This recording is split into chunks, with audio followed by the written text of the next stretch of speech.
The Florida Podcast Network, the voice of Florida.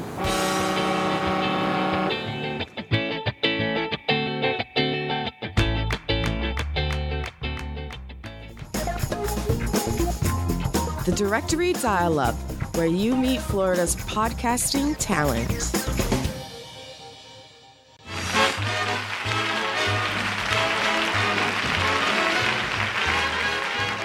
This is Jaime Lagonier with the Florida Podcast Network, and I'm so excited to be bringing you the Directory Dial-Up, a series where we introduce you to the podcasting talent right here in Florida by spotlighting different podcasters who have submitted their shows to our directory. You can find our directory, by the way, by going to floridapodcastdirectory.com. Find the shows originating from your own backyard with the interactive PIN map there. On this episode, representing Riverview, I have Nancy Monsipapa from Nail the Sale. Welcome, Nancy. Oh, thanks, Jaime. Thank you so much for having me on your show. You are very welcome. I'm so excited. You were one of the very first people to submit your show to the directory, so thank you for being an early adopter. I really appreciate it. You're welcome. How long have you been podcasting? Just over a year. My husband and I launched our show right after PodFest 2017. Well, I think you just answered a later question because I was going to ask how you found your co-host. I'm assuming Rick then is your husband. He is. He is. See, I put things together, 2 and 2. It's actually a funny story. Uh-huh. We had been at it was a giant seminar event where they brought in 15 different industry experts that were all speaking about these different industries. And in the middle of all of it, which had nothing to do with podcasting, by the way, there were, Les Brown was there talking about his leadership and development seminars and how you could become a part of him. And there was an investor guy and there was a guy selling real estate stuff. And in the middle of all of it, I looked at my husband and I said, I think I'm supposed to start a podcast called Nail the Sale. And he goes, what? And I'm like, yeah. So this was the first week of January in 2017. So I started researching. I didn't even really know what podcasting was, which is just hilarious. Oh, none of us but ever do. For whatever reason, I signed up right away for PodFest 2017. I found a meetup group here in Tampa that I started plugging into. Oh, is it the Florida Podcasters Association? Yes. Oh, I love them with Chris. And, so good. Yeah. Good group. So supportive, so encouraging. And just the whole culture of podcasting is like that. So it's just stinking awesome. But for whatever reason, I was freaked out to start. And I would sit at my desk and think about topics and how awesome it would be. And, there's not a whole lot of women in podcasting. I felt very called to do it. And I felt like it was important that a female voice was out there that wasn't just talking about marriage. Yes. And, but I was afraid. There was a lot of fear going on. And I'll never forget, my husband walked into my office one late afternoon, and he said, Nancy, there's no couples doing podcasting together that aren't talking about marriage. Let's do it together. And I'm like, awesome. And then suddenly I'm like writing all these podcasts and all this content started flowing out.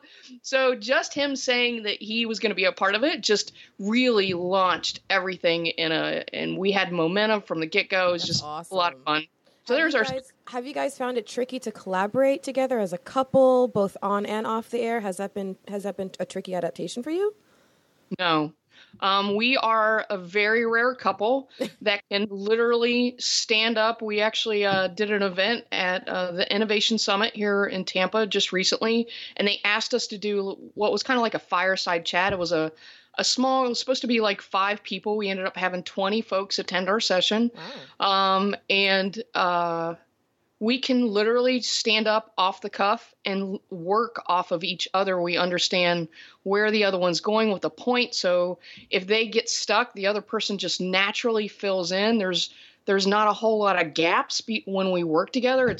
It's really incredible. I'm very, very fortunate that I have such a great husband that doesn't try to step all over me, that he understands I have a lot to offer.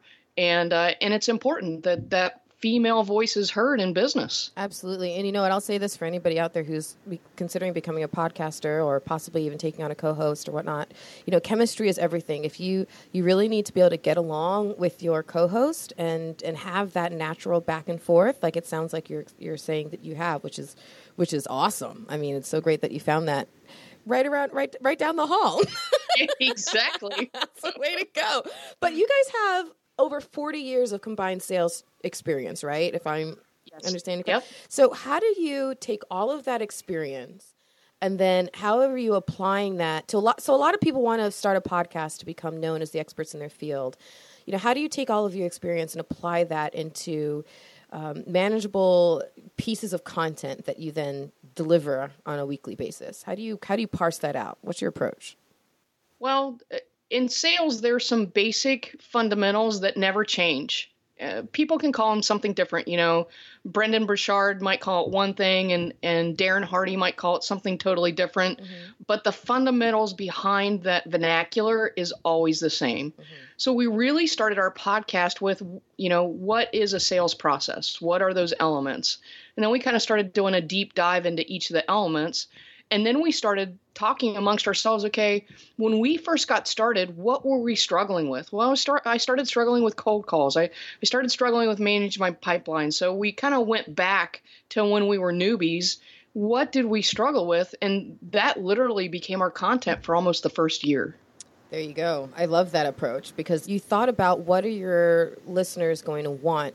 What are they going to really gain the most of? And I think that you took a really good approach from it. What do you hope that they gain out of all of your shows? Now that you've been doing it a year, looking towards the future, what do you hope that listeners keep gaining out of your shows? Why do you want them to keep coming back?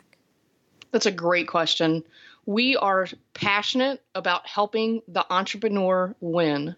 When the average entrepreneur fails after their first 5 years, we want to make sure that that's not happening to anybody that listens to our show. Mm-hmm. We want to help them push forward and get to that next big mark. If we can help somebody get to the 10-year mark, they're going to make it. Yeah. Now, we're podcasters, right? So we're not like professional radio people who have all this training in radio and communications and all this stuff. But it's a huge part of what we do is learning how to communicate, learning how to put the show together and all of that. Has there been something about the art of podcasting that you found unexpected or challenging or a hurdle that you had to overcome? Fear. So there are fears for me around, I like techie stuff, but Rick and I, when we launched our podcast, we both had full-time jobs. We had other entrepreneurial endeavors. We actually have 4 other businesses. So the time it takes. Goodness. Oh, yeah. And we wrote a book in the midst of all that. No, get up and go whatsoever.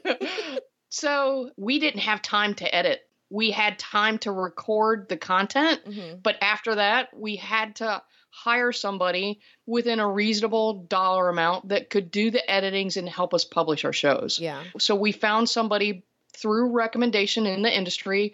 Again, find a local meetup, find a local group that meets. Podcasters love to share how to get through something you're struggling with. And that was a piece. We got a lot of recommendations for the same guy, Nick from Crystal Blue Studios. He's absolutely amazing. Yeah, I've heard of him before. Mm-hmm. Yeah, see? We couldn't have done it without him. We really couldn't. Awesome. And so what avenues or opportunities, how have you seen having a podcast improve your own life? I mean, you've talked about what you want to see your listeners gain from it. What has it given back to you? Joy. Oh, pure, amen, pure, pure and utter joy. And here's what's funny is when we first started, it was almost a ministry. Mm-hmm. We were just looking to help. And then suddenly we realized that we had all this great content. Let's write a book and give it away. Mm-hmm. It's almost like a giant business card, And then people started wanting to hire us and we're like, what? Yeah. Would you be my sales coach? And we're like, sure. Mm-hmm. So literally what happened unintentionally was we launched a sales training, more coaching than training. And there's a big difference. We'll get into that at a later time, I'm sure. But we naturally launched a business from our podcast. So know that that's totally possible with whatever you're passionate about. Absolutely. You're speaking the truth. What's a great thing about podcasting is you build this group of fans, this audience, this following, and they tend to then look at you over and over again, week after week or whatever, month after month, as the expert and as the go-to person for all of that information. And so if you can really cultivate that, then podcasting would be such a strong thing for you. And now you're also lucky because of where you're located. You are in the Tampa area, which is a hub thanks to, our buddy, Chris Krimitsos. He's made Tampa such a hub for podcasting. We just were in Tampa this weekend. Love the area. So as a podcaster, obviously you're in the right place. What do you love about podcasting in Florida? Oh, you nailed it when you said that, this is a rare hub where a meetup started with a handful of people and has grown into 80 people that might show up at a local meetup. And that grew into, it's a world-renowned event now, Podfest. Mm-hmm. And we're just so fortunate to be a part of that. So tell us a little bit about Riverview. What's your town like? It's a large suburb of Tampa. So we really say we're just a suburb. It's a kind of a military community for the most part. And we're 10 minutes from the water. Not a bad place to be. I just walked the 2.4 miles of the Riverwalk, and I was not in a hurry. With my podcasting co-host and partner, Glenn, we kind of took a casual stroll and stopped at a bunch of places and had a really good time of it. So the whole area is lovely. How can people find your show and get in touch with you? Other than, obviously, looking at our directory at floridapodcastdirectory.com. Yeah, absolutely. Go there first. Or you can either find us on iTunes or on Stitcher. Just Google search Nail the Sale. Mm-hmm. Or you can go to our website, Nail the Sales, that's with an S, nailthesales.com.